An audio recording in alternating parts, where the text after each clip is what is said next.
여당의 의원들이 한 일부에요. 한 20명 정도, 20명 정도 가까이 된다고 뭐 20여 명으로 소개되는데 이명박 전 대통령과 만났다고 하는데요. 일단 화면 좀 볼까요? 이런 내용들이 좀 알려지고 있어요. 오늘 이명박 전 대통령이 생일, 결혼, 당선 트리플 기념일 이렇게 돼 있죠.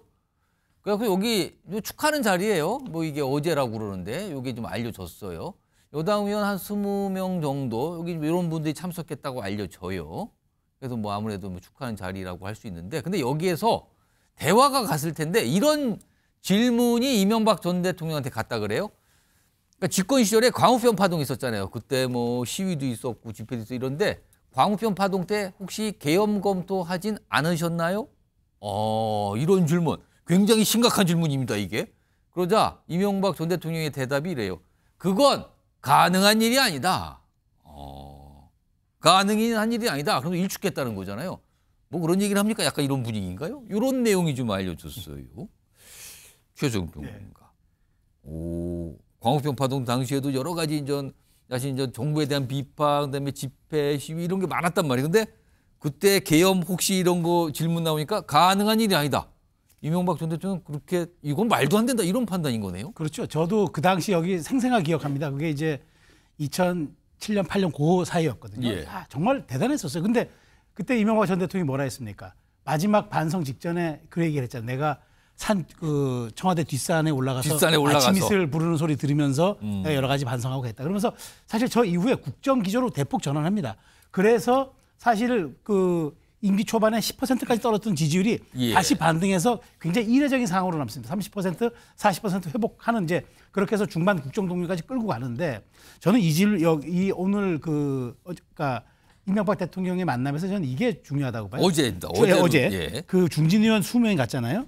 지금 현재 그 보수 진영에 살아있는 대통령 중에서 지금 탄핵, 그러니까 현직 대통령과 전직 중에서 탄핵 안 당한 대통령이 지금 이명박 전 대통령 한 명입니다. 사실 그러니까 물론 이제 이명박 대통령도 어쨌든 감옥에 갔다 오는 꼴은 치르셨지만 이명박 전 대통령 앞에 그러니까 탄핵 소추됐고 그렇죠. 탄핵 소추되고 탄핵으로 이어졌고 그러니까 저는 그런 측면에서 굉장히 좀 말하자면 보수 진영에서 그나마 상징성을 갖는 이제 그런 분들이 됐고 또 사실 이 정부에서 또 중용되신 분들이 또 이명박 정부 때 사람들이 많아요. 그래서 그렇습니다. 아마 이런 중진들이 가는 것 같은데 의미 있는 대답은 이거죠. MB가 그런 건 가능한 게 아니다라고 얘기했던 거는 그 이명박 전 대통령도 이런 부분에 대해서 본인이 사실 그때 그 헌법 질서라기보다는 그때 광화문 광장이 정말 광장의 정치 아고라 같은 느낌이 들을 정도였거든요. 그럼에도 불구하고 MB는 나는 국민의 말을 수용하는 정면 돌파를 했다. 계엄 같은 거 고려하지 않았다. 이 말은 지금 국민의힘 의원들이 어떻게 정리해야 하는지에 대해서 상황 정리에 대해서 굉장히 시사점이 큰 발언으로 보여서 이명박 전 대통령을 찾아갔다. 물론 의미 있는 날이었지만 중진들의 생각들도 아마 좀 가다듬어서 좀 나오지 않았을까. 좀 그런 생각이 듭니다. 자, 그리고요. 앞서서 탄핵을 경험했던 박근혜 전 대통령과 관련해서 당시에 탄핵 심판이 진행이 됐잖아요. 그때 사안과 관련해서 유영아 의원이 얘기를 좀 꺼내놓은 게 있습니다. 측근으로 통하죠. 들어보시죠.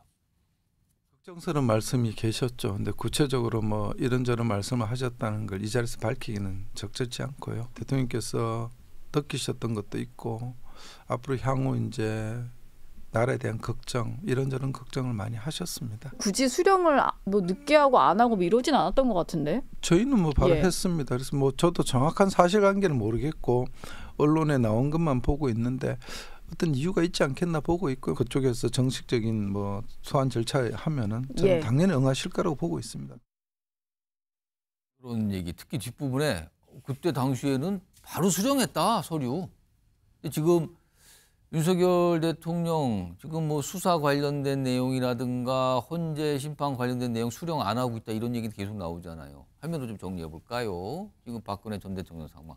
유영하 의원의 설명인데요. 박근혜 전 대통령, 윤 대통령 탄핵 요 사안과 관련해서 탄핵 소추 사안과 관련해서 많은 걱정을 하고 있다. 그리고 과거에 이게 이제 2017년 사항이 되는 거죠. 저희는 의결서 바로 수령했습니다. 바로 수령했습니다.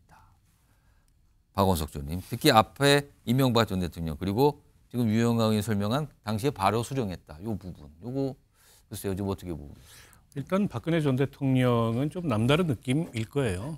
본인이 어쨌든 이제 탄핵된 대통령이고 그 뒤에 또 이제 교도소에 가서 감옥 생활도 하고 했기 때문에 더군다나 이제 보수 진영 출신의 대통령이어서 지금 상황이 걱정스럽기도 하고 여러 가지 좀 남다른 감회 같은 게 들 텐데 당시에 박근혜 전 대통령은 그래도 여러 차례 국민들 앞에 사과를 했습니다. 국회에 와서도 사과를 그러네요. 했고요.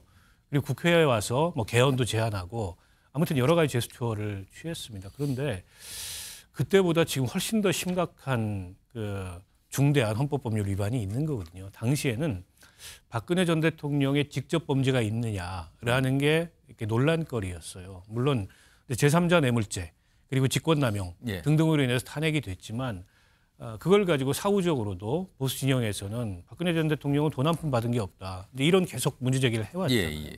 근데 그에 비해서 지금은 어쨌든 요건에 맞지 않는 비상계엄을 선포하고 총을 든 계엄군이 국회에 난입해서 헌법기관인 국회를 장악하고 국회의 권능 행사를 방해하려고 했던 너무나 직관적인 모습을 전 국민이 생중계로 지켜봤는데 그럼에도 불구하고 윤석열 대통령은 그에 대해서 납득할 수 없는 변명, 핑계, 배변 이런 걸로 일관하고 있다는 말이죠.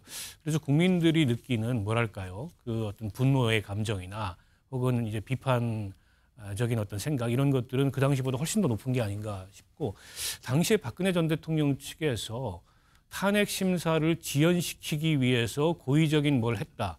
이런 어떤 지적이나 이런 게 크지는 않았습니다. 증인을 좀 많이 신청해서 헌법재판소에서 그 증인을 다 받아주지는 않았어요.